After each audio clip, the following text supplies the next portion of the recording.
All right, day two of African Utility Week, and more than 500 delegates from across the continent and around the world are attending the event at the Cape Town International Convention Centre.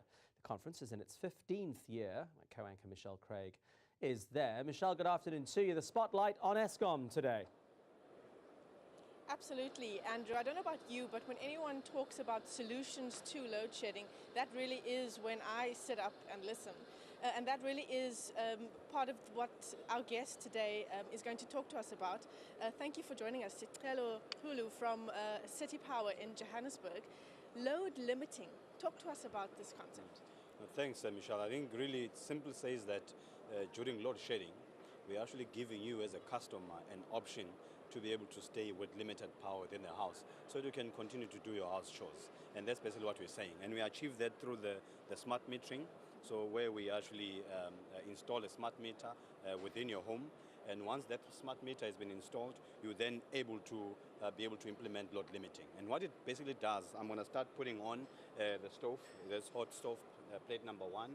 And then plate number 2, as you can see that they're on. So that indicates the stove is now on. Now the stove is now on, the lights are on within the house. You've got your customer interface unit that you can actually see and be able to interact with the meter outside. So all the information will come through the smart meter. And basically what it does, if Eskom tells us now that you're going to be going through the load shedding, what we'll then do, we'll send an instruction to the meter right from the back office at City Power head office, where we're going to tell the meter that please limit the load to this particular point. And once we've done that, as my engineers now have done that, we communicate that through the GPRS, which is obviously a SIM card. And what will happen is this now, your house, you will then receive a message within that, and the message will obviously come through just now.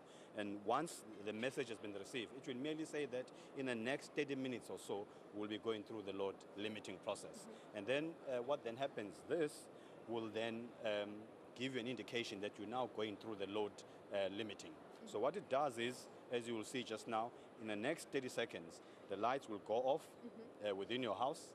That's the first interaction that basically tells you that something that is happening.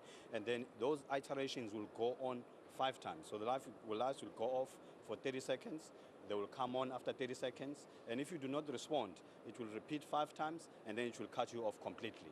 However, if you respond, what will then happen, as I will actually indicate to you, you will actually stay on and be able to have your obviously your lights on within the house. So you're saying if you don't respond, and when you say that, what you mean is you're responding by limiting your use of electricity at that particular time. As I've switched on the stove, you'll just see just now. So as the light goes off and you do not do anything, they will go off, they will wait for you for 30 seconds, then they will come on again. Stay on for 30 seconds, and if you don't do anything, they will then go off again. So that iteration will repeat 5 times, and then if you do not respond, you will then stay off completely in terms of the system. So I'm going to just ask that they send the signal. And there we go. The lights have just gone off now. Okay. Just switch it on. Back on. These lights must then be able to go off. Let me just quickly check for you in terms of the message. So basically, the lights going on and off 5 times is a warning to you as the user that we are entering a load shedding phase. Exactly. You can then respond by turning off your non-essential appliances, meaning you can then enter into load limiting. Load limiting, yeah. So what we're basically trying to do, what we're saying is that we're actually making sure that the customer stays with the light on during the load shedding period, instead of just being completely out of the system. And I think that's basically what we're trying to demonstrate in this particular case. For the moment, the system is only in Johannesburg. Remember, we've rolled out about 65,000 of these smart meters throughout the city of Johannesburg.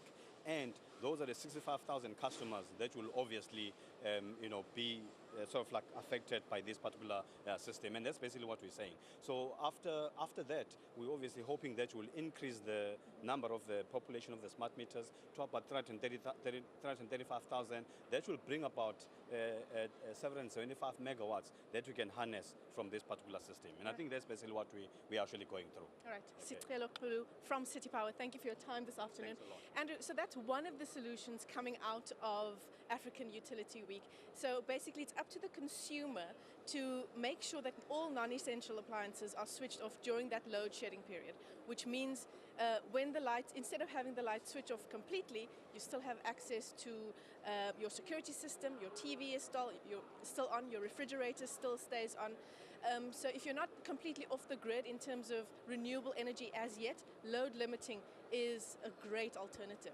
Just when we're getting our brains around load shedding, you come up with load limiting. Thanks a lot, Michelle. More from African Utility Week in the next half hour. At least 6